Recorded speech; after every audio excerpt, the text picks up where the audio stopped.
Hello and welcome to Her Renewed Mind. I hope you are having an amazing Monday or whatever day that you are listening to this. I'm so excited to welcome, I'm going to say a new sister friend to the Her Renewed Mind space, and that is LYTHA Myers. LYTHA, welcome to the podcast. Thank you so much for having me. You're welcome. You are so welcome. This is going to be such a great conversation. And so I want you all to lean in, whether you're watching on YouTube or listening on your walk or in your car. This is going to be such a rich conversation as I get to ask questions and spend time with Delightha and get to know her better, and the work that she does, who she is and the work that she does. And so Delightha, I would love for you to share just that, just talk about who you are and what you do. Great. So I'm Delitha, and I went to school for musical theater, and then I got a master's degree in drama. I studied abroad at the Gaiety School of Acting. And so in my 20s, I was on my career path. I'm going to be an actor. I tried New York, and I didn't like living there. I am actually a Southern girl, so I moved back to Texas after a little bit. And as soon as I moved back to Texas, I got employed at a regional theater called Casa Manana, and they gave me my equity card, which is the stage union. And I was employed doing like 7 to 8 shows a year for quite a while. And then I also met my husband within a month of moving back to Texas. So it was meant to be that I moved back. And so I did. I just was a stage actor. And, I also taught voice lessons and did all the theatery things. But then guess what? After getting married, I had a baby. And that changed everything for me. So I went back to do a show when she was about 5 months old.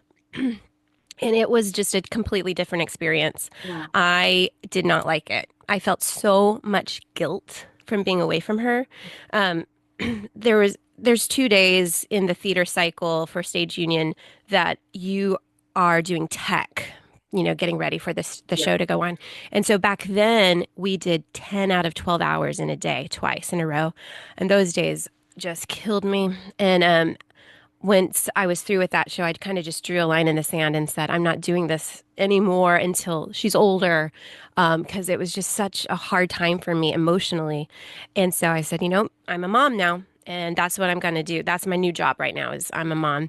And so she's 12 now, and I have a son now who's 3, which is different experience.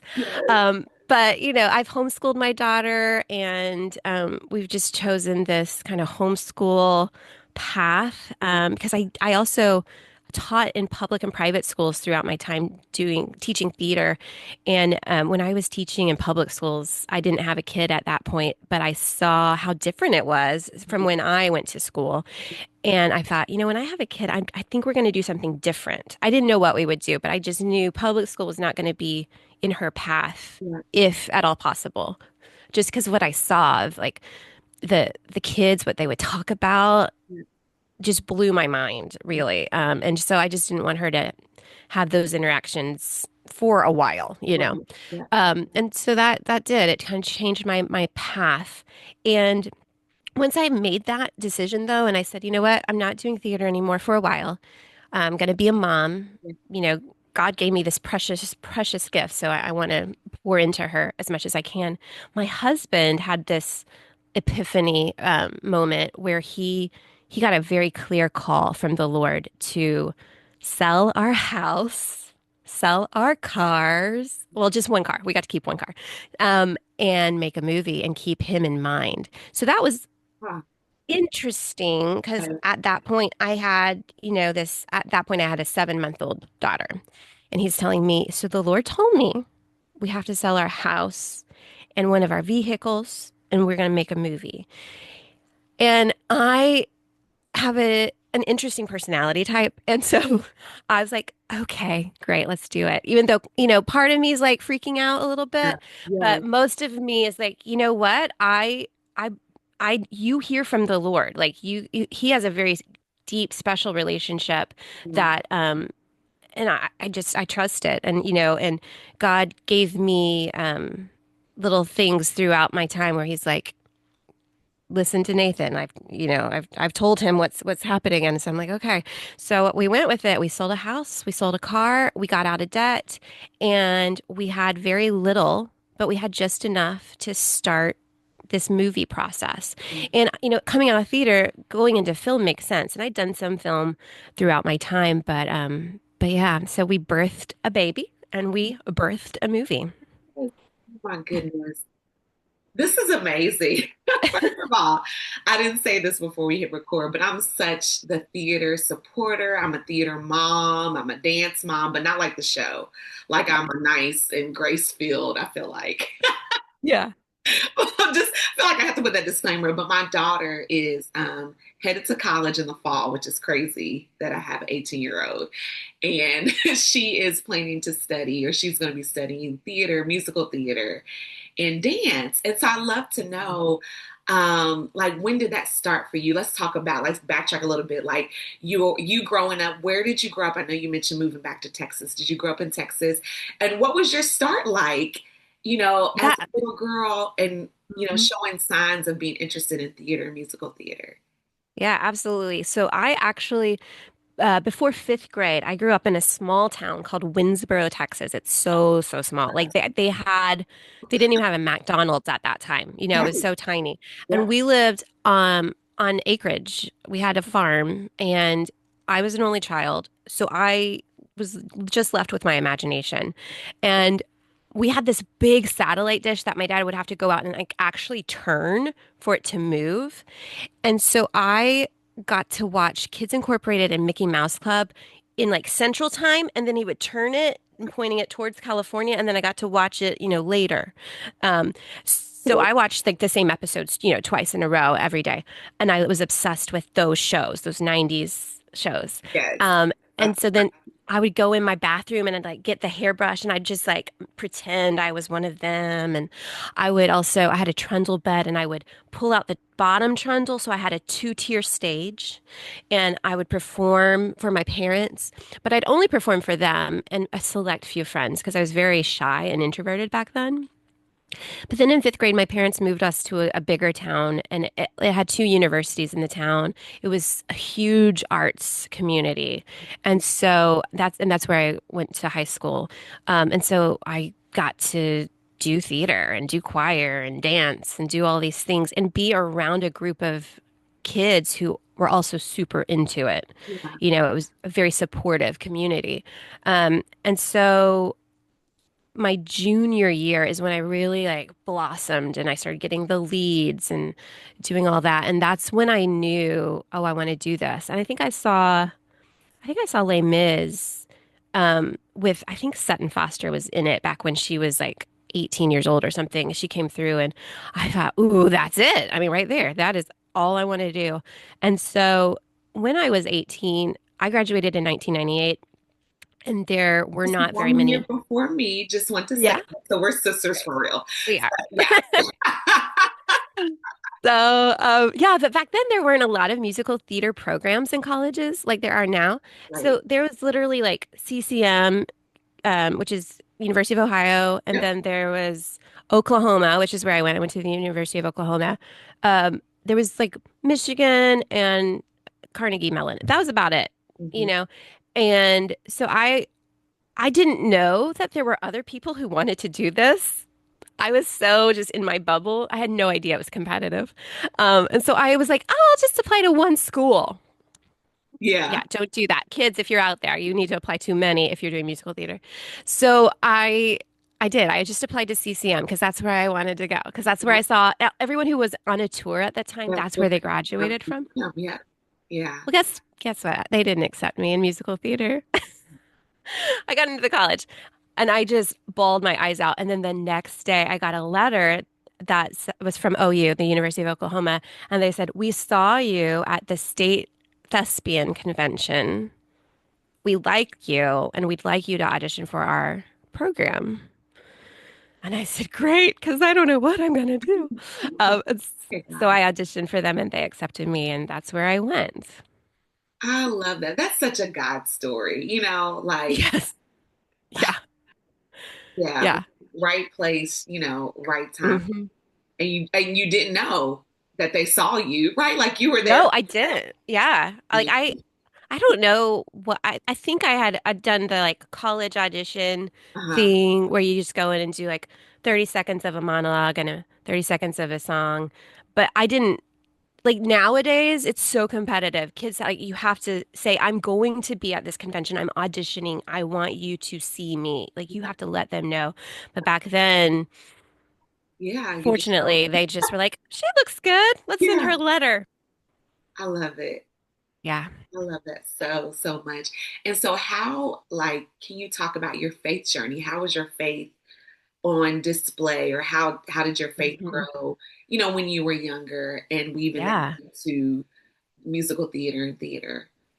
Yeah, so I grew up so in East Texas, where my parents, they went to high school and met, and then we had this family farm for generations, and and in that town, it was either you go to the Methodist church or you go to the Baptist church, and that's it, right? And they're on either corner, facing each other. It's that kind of town. So my dad's family went to the Baptist church, and my mom's family went to the Methodist church, and so I went to the Methodist church because that's my mom won that battle at that time.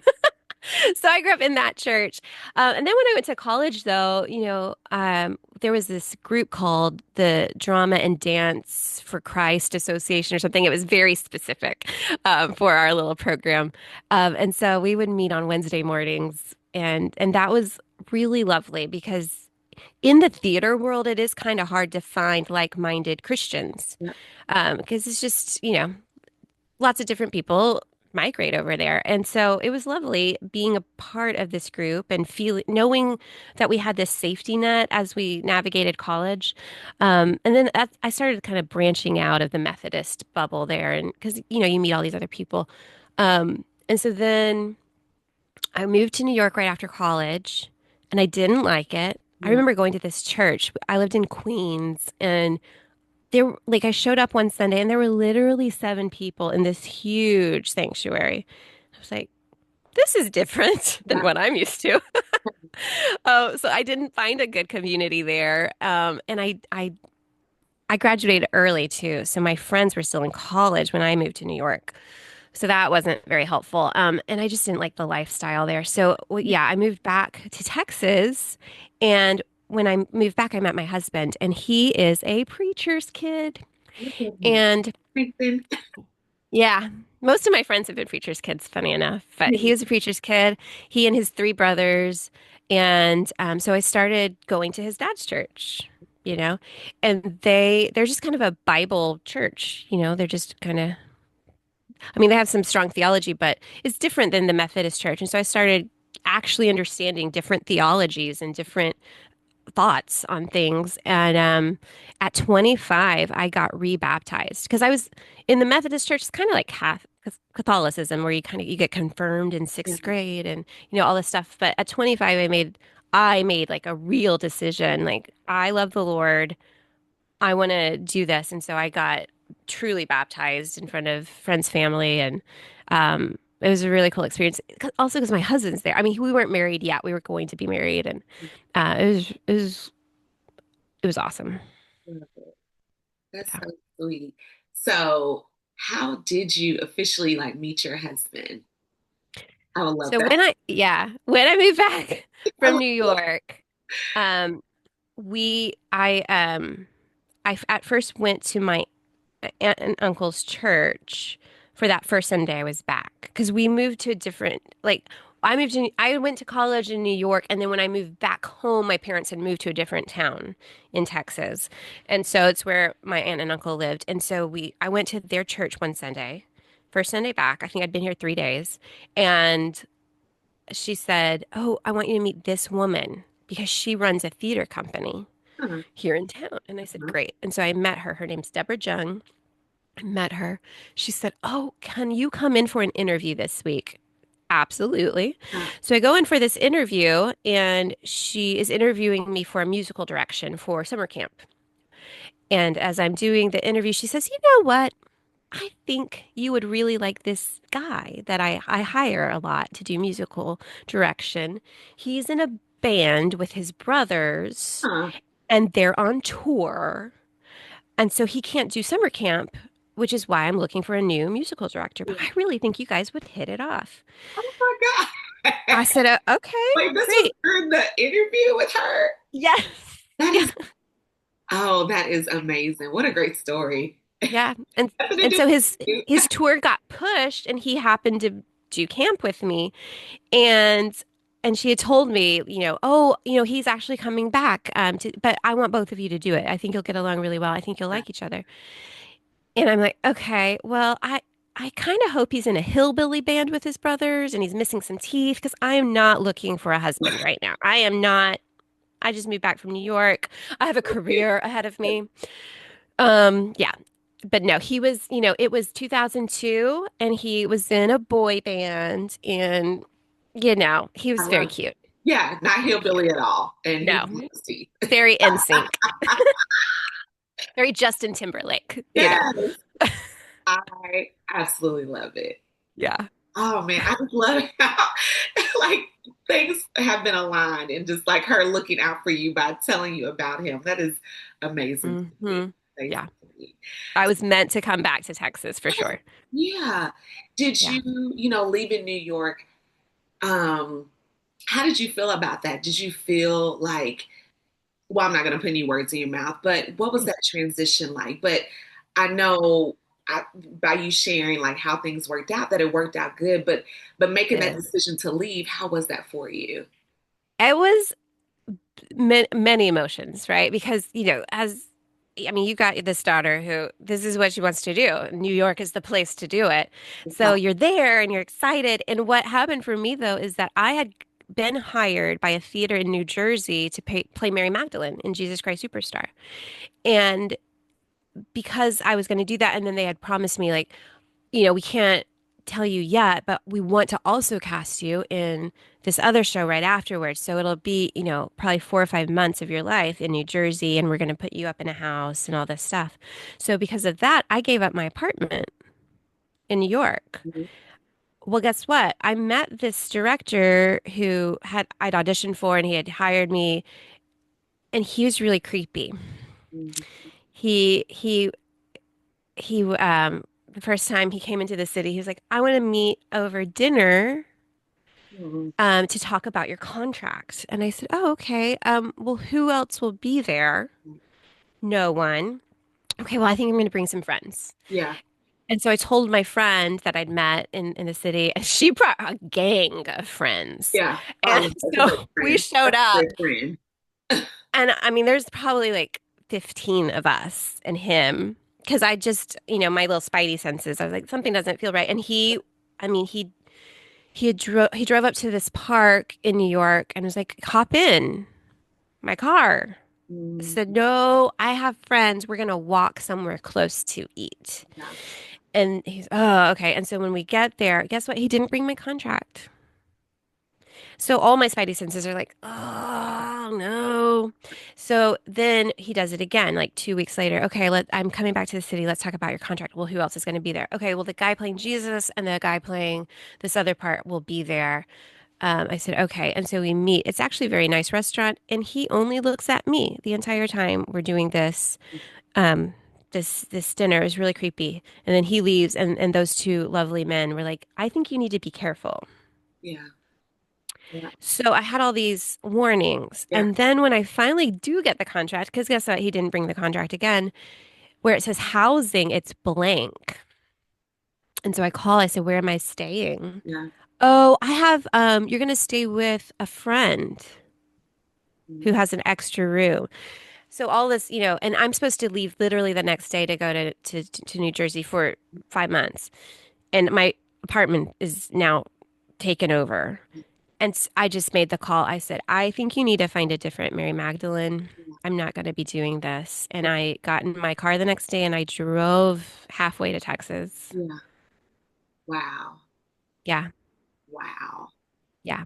And, Wow. in retrospect, I mean, that is God protecting me in all sorts of Absolutely. ways and putting me Absolutely. in the right place where I need to be, which is back home. Absolutely. Yeah. Thank you for sharing that. You're welcome. Yeah, thank you Yeah. for sharing that. There's some other thoughts that I have, but maybe we'll talk about it. Yeah. But yeah, I thank God that you were sensitive to what you were feeling, and then I thank God for your friend showing up with the crew, the whole crew. And then Yeah. even God speaking through those other gentlemen who were going to be a part of it to say, really that confirmation, like, yeah, Yeah. almost like a red light. So, Mm-hmm. yeah. And then you saying, yeah, I'm going home. I got to go home. Mm-hmm. Wow. So let's talk about, we're going to shift a little bit because Okay, good. Yeah. you and your hubby have a film that just was, well, now it's on Prime Video, but I know it's a Yeah. process. I know that it just didn't come to be. But I want you to talk about it's called Aria Appleton Shines. So talk about the genesis. You know, you mentioned that your husband was like, let's sell this, and let's make a movie. So talk us through that. Like, how did this come to be? Yeah. So it's been a process for Yeah, sure. And had someone told me, "Hey, this is what it's going to look like and this is how long this is going to take," I would probably gone back to school and I'd be a doctor by now. I mean, yeah, there are easier ways to make a living. Not that I've made a living doing this yet, but there's easier ways. yeah, So yeah, so a while ago, almost 12 years ago. Yeah, my husband told me we need to do this. We have to sell a house, sell a car, and I'm supposed to make a movie and keep him in mind. And I said, great. So we sold our house, we sold our car, and we drove with our little baby to Florida, where his parents were staying at the time, and they they were RVing full time, and so they were doing work camping. So they had their RV parked in this place where they also worked, and it happens to be right on the beach in Florida. So not a bad place to hang out, but we it was tight quarters for sure. But we yeah, stayed there for 6 weeks while we just it's like Jesus going into the wilderness and praying. We went to Florida unattached to material objects, and we did a lot of praying and soul searching while staring at the beautiful work of God with the ocean. yeah, So there, it was great. I actually loved it. So we were doing that, and on the way back home, we had a lot of time to talk driving back to Texas. And he said, "Okay, so Scott Mendez, who's this national bull riding champion, has told me that he wants to make a movie with me, and he has all these scripts, and he sent me several of the scripts, but I don't really like any of the scripts." And I and so we talked about that for a while, and I was like, "Okay, so you need to make a movie for the Lord. You don't have a script." But Scott Mendez kind of roped him into like focusing him, which yeah, sometimes it's hard to focus my husband. He was very focused. Like we are making a movie. So Scott had this part in helping my husband focus. But through this, I go, okay, so you just don't have a script. If you had a script, we could get on with this yeah, show and make a movie. And in the Enneagram world, I'm a 5 and I wing 6. And so I love to fix people's problems that are in my close friend circle. yeah, So I look at this, I go, okay, so you just need a movie script. yeah, I could do that. I have a master's degree in theater. I understand scripts. So during nap times, when my child was taking naps, I just sat at my laptop and I just, yeah, I typed out this story. And probably within 3 weeks, I had the first draft of this movie done. And what I drew upon were things I knew. So I knew, unfortunately, Mean Girls, yeah, because they're real. yeah, And now that my daughter's 12, I see them again. I'm like, oh, there you are. You're still here. Great. So I know Mean Girls. I know musical theater, yeah, and I know Jesus. yeah, So I put that in a little movie. And wonderful things came about this script. It's just all these lovely characters. I love creating characters and putting them in situations. It's very fun. And after I had that first draft, then my husband took it to a different friend and they started rewriting it and finessing it. And this script, Aria Appleton Shines, came about. And with I think about 6 months later, we decided we're doing this because we don't have a house, we don't have a car. We need to get on with this project so that God can give us a new plan, yeah, with shelter. Um, and so We cast it. I taught at this theater and acted at this theater, so a lot of our kid cast came from the children's theater. And just things, doors opened. I mean, where we need a school. Oh, you're gonna let us film in your school over Christmas break. Awesome. Just amazing things. Food donations started coming in for meals for the cast and crew. And actually making the movie, it was just obvious that God's hand was there and that this was a go. And then when we stopped filming and we went into post production, that was a whole other thing. Because it's fun to make a movie, it's not that much fun to do post production. So a lot of that fun energy went away, Yeah. and it was like, oh, it's Nathan and me and our editor. Cool, Yeah. that's it. Yeah. So it took a while because we didn't have a Hollywood studio house of Right. people. We had literally us. Yeah. So it took a while to do the editing, and then we put it in So when you say festivals. wow, like how long is a while? So, okay, we started filming Christmas of 2015. So 10, I mean, full 10 years ago. Yeah. Yeah. And then I'd say 3 years of editing. Yeah. It was a while. Yeah. And then we went into festival and it did okay. We showed it to some moms because moms are really our target audience because they're the ones who buy the movies for the kids. And they were like, it's okay, here's some notes. Mhm. And so my husband's like, we have to fix this.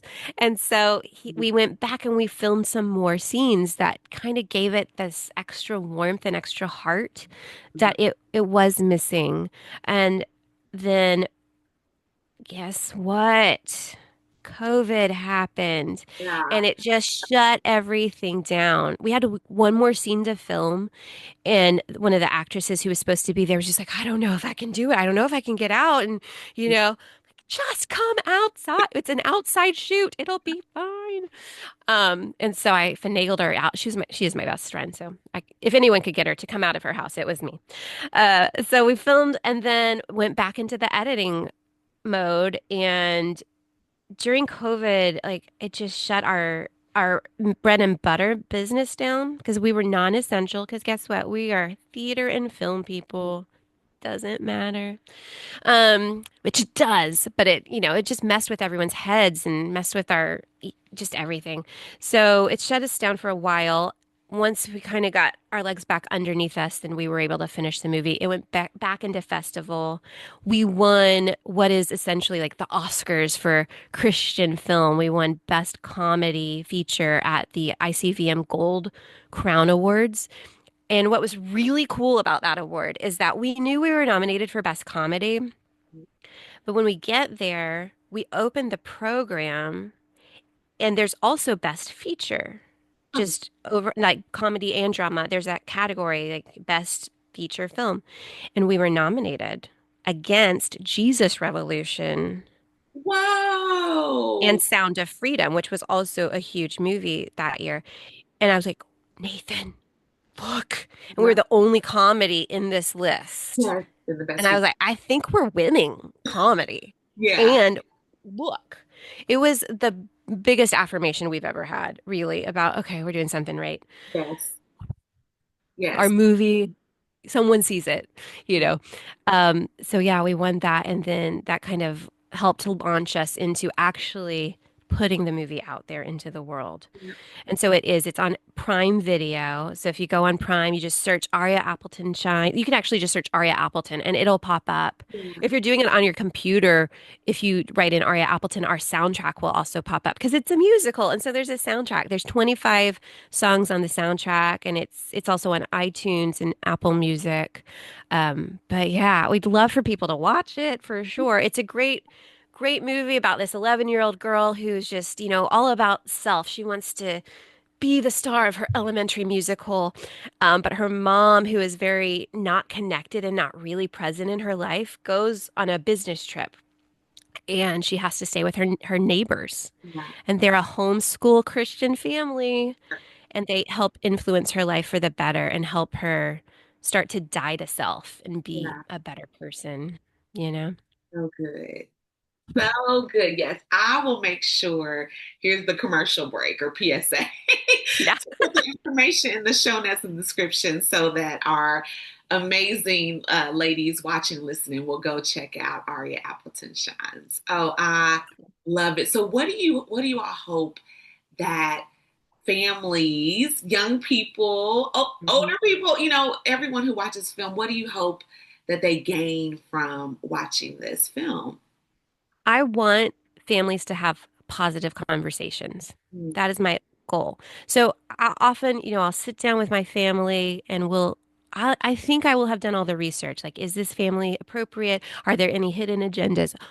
All the things. And we're watching it, and then Hollywood sneaks in one of their agendas, and I'm like, oh, great, we're gonna have this conversation today. I was not prepared to do that today. But in our house, we have conversations. So we just do it because I want to influence my daughter. I don't want her to be like, my mom acted weird about this one part. I'm going to go to my friends and find out what they think. I want to be the voice of wisdom there. So instead of that, we have our movie where it will create positive conversations. And we've created a parent and leaders guide that accompanies the movie if you want to get it. And so there's 6 lessons in it. They go with all the themes of the movie. So adoption, right? And so it's just a one-page thing. It talks about adoption and how it's seen in the movie. There's a scripture that talks about how we're all sons and daughters who belong to the Lord. And then there's a few questions that you can ask your family, like, that goes along with that theme. I have a little worksheet for the littles to do if you have littles in your life, so they can do like the dot to dot or color while they're listening to the conversations. There's themes about honoring parents, right? So often we don't get to see children honoring their parents in the media, but in this film, it's there. And so we have a discussion that you can do about how do we honor our parents? And did we see that in the film? Did this character honor their parents? And so just all these different themes. And so I would love for families to just sit down on Friday night, watch the movie, and then afterwards talk to one another. Put the devices down, just discuss some things that might help everyone grow in their faith together after watching a movie. yeah. That's So what I hope. that's so good. What have been some of the responses, right? That's the hope. And I'm Yeah. assuming that families that have seen the movie or maybe reviews Mhm. that you've received, especially being at the festival, what's some of the feedback that you all have gotten from uh Yeah. Well, so a lot of dads really like the movie because it's oh funny. dad? And Yeah. the humor is Right. like all ages. And so I love that a lot of the dads are like, that was funny. I liked it. Yeah. Yes. You weren't even our target audience. Yay. Right. Yeah. Um, but one time we did a screening at a church and a mom stood up afterwards, as discussion, and she said, I just want to thank you guys for making this movie because so we have technology in the movie and how some kids are using it for bad to Yeah. cyberbully or to just manipulate. Um, and she said, I just want to thank you because my kid has been dealing with this. Mm, And this is a great tool for her to just watch and have fun, but see the consequences of the actions if you are the one doing the cyberbullying, or see how this other kid deals with yeah. being the one who was bullied. It was great. It was fun, and we can talk about this now in a non-threatening environment. So that was really awesome because that is one of my hopes in the movie too, because that is there, and it's such a big thing right now.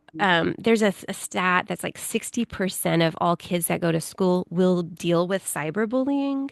Either they'll be the one doing it or they'll be the one receiving it. And then out of that 60%, one in every 4 girls that experiences that will self-harm. Yeah. It's a huge thing. And when we wrote it, I didn't know any of that. Now I've done the research and I'm like, whoa. I mean, that's God working in that movie. Yes. It's bigger than me, this film.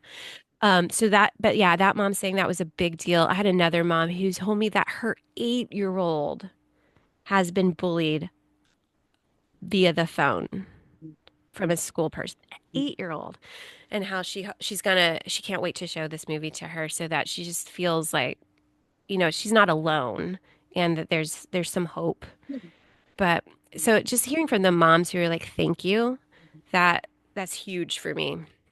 Mm, the man, I love that. And I love just the faith of you and your husband, right? To hear from God Yeah. and taking the steps forward and him providing what you all needed all along the way, even though, it took the time that it took, but here we are now. Yeah. And you've seen the fruit of your labor. So first of all, congratulations. I Thanks. love that. And it just goes to show you like faith is real and God will provide. Yeah. And that's the lesson that I keep having to relearn over and over again. Uh, there's been a lot of tears, a lot of talks. Yeah. He He can, keeps, and just when I think I'm like, I'm good, right? Like I passed that test. He's like, I'm gonna try it again on you. See how you're doing. Okay. But yeah, he does. He always provides. He's always shows up. It's just it's often in his timing and yeah. not in my human timing. Yeah. Oh yeah. What a beautiful learning process. Right. Yes, A friend of mine that I follow says, that it's a beautiful, crazy adventure with God. it So is. buckle up if you can. But I want to say, like, as you were just sharing, of course, about the movie and what you hope families will gain, that and then thinking about Hollywood and just the how people see movies and just the whole um, arena, for lack of a better word, that I feel like sometimes as believers may shy away from getting involved or or thinking they have Yeah. a solution to give in that type Hmm. of arena. And what I see with you and your husband and others that you work with, that you all are providing a kingdom solution, right? Like you are doing, Yeah. you're gifted, right? You're gifted in theater. It's something you've been doing since you were a little girl. It's something that you love. And it's like, you know what? I can bring Jesus into Hmm. this industry. That's the word I was looking for. Industry. Yeah. And it be a kingdom solution for those who are believers or those who are even pre-believers who watch it and get the goodness that comes out of that. And that's what I believe is needed to help transform an industry like Mhm. Hollywood's industry, New York Broadway and Yeah. things like that. So you all have brought a beautiful solution and made it fun. It's not weird. It's Yeah. it have to Yeah. be cringy. Uh-huh. It's fine. People can relate to it. So I think that is really, really cool. And I hope that our listeners get that. Like however, wherever your love is or how you're wired, like you are wired that way for a reason, right? You like what you like and you're gifted in the area that you're gifted in for a reason because you're needed in that area arena. And that's also what I try to share with my daughter too. Like there's a reason you like Yeah. to dance. There's a reason it brings Hmm. you joy and you help bring others joy when you do that and can help transform that Yeah. industry. Well, Jesus is the ultimate storyteller, right? Like he's such a good storyteller. And so if we can just try to emulate that a little bit, Yeah. then we're gonna be all right. Yes. I love that so much. Okay, I want to ask you about what you're doing now. Well, with the film coming out, but you're also, if I'm not mistaken, the director of Fort Worth Actors Studio. Yeah. Is that Yeah. right? So yeah, it is. So when we started doing the movie, a lot of the kids, their parents were said, there's not an acting studio for camera in this area. If you go to Dallas, which is Yeah. 45 minutes away, there's stuff over there. But here in Fort Worth, there's nothing. Would you consider teaching some classes? Yeah. And so our studio came about because of the movie. And when we first opened, it was, I guess, 2015, 2016. And we had, we started with 5 kids. Actually, we 4 kids, 1 adult, 4 kids and one 65-year-old woman. Um, and that's how we started. And it just grew. And now, well, before COVID, we had like 75 plus students and it was rocking. And then COVID shut us down. And now we're back to about, I think we have about 35 to 40 pretty regular students. So we're about halfway there. It's been a slow rebuilding process, Yeah. but it's fun. And now it's pretty much all adults who, they were told when they were going to college, no, you can't do this by your parents and get a real job. Yep. So now they have their real jobs and they can pay for their acting classes. Or we have a lot of retirees who are now getting to do what they wanted to do all those years. And we have people who are truly focused and just needing acting classes.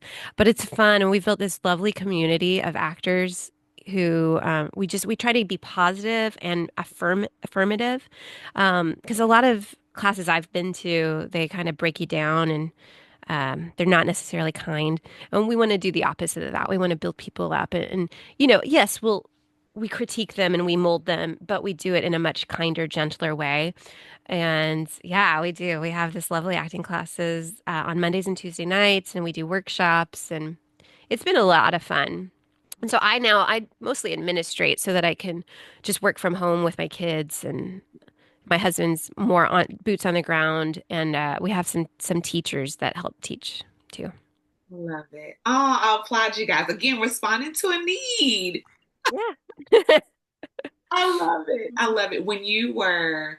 Did you ever teach when you were younger? Like when you were involved in theater, did you ever do camps or teach younger kids? I thought I didn't like kids. I Okay. thought I was like, no, I don't like children. I was an only child, so I didn't have brothers and sisters to Yeah.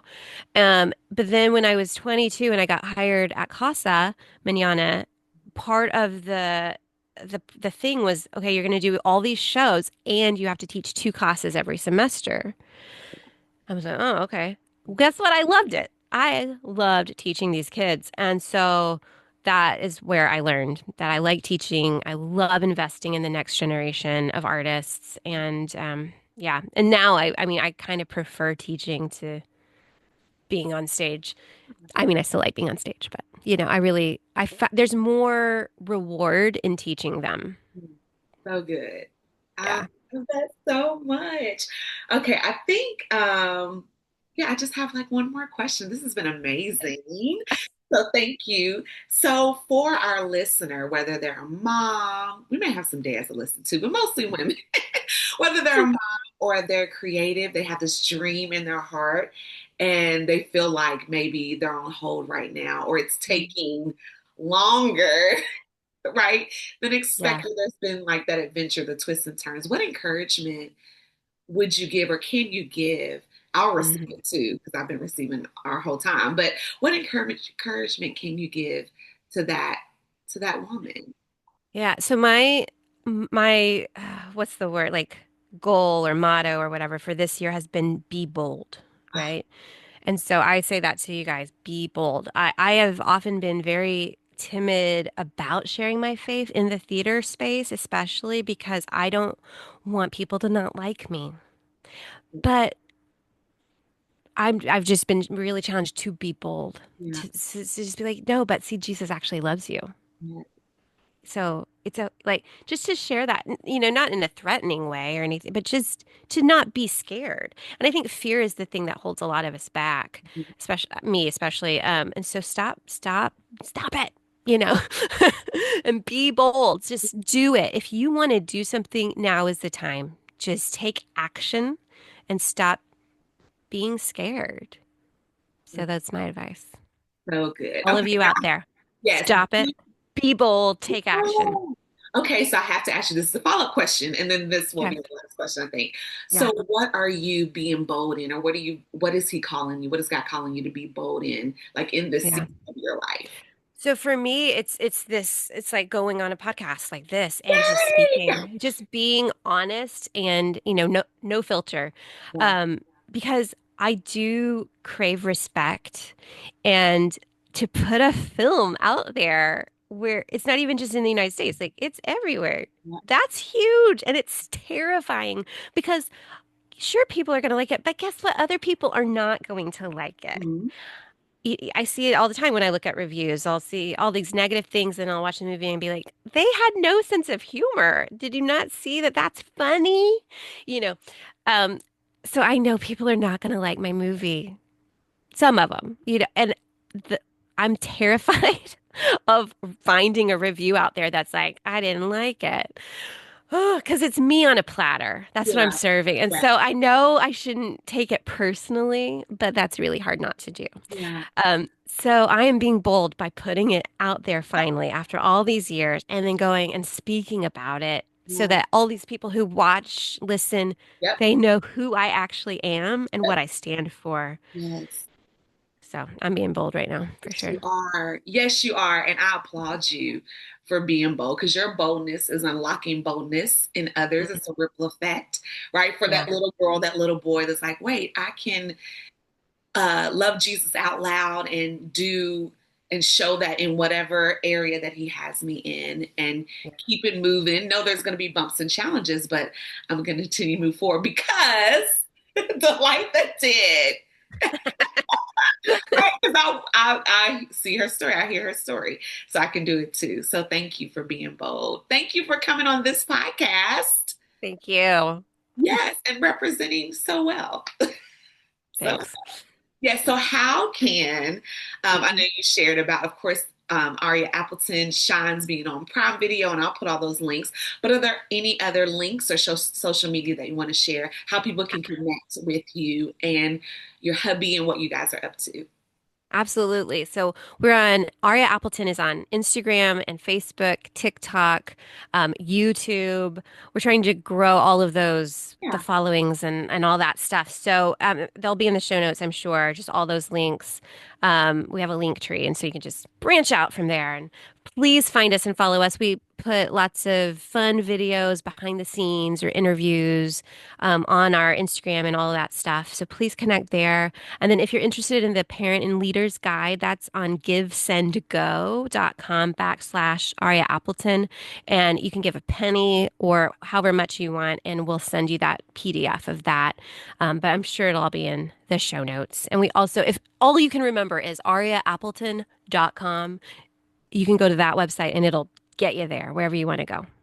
So good. So excited for you guys and to see what else comes out of Aria Appleton Shines and just the work that you and your husband are doing, your whole family. So thank you so much for joining me today. Delight, this has been such a joy. Thank you. Welcome. And everyone, until next time, well, first, please leave a review. Let us know what you thought about this episode. Once you watch the movie, let us know what you think about Aria Appleton Shines. And until next time, peace.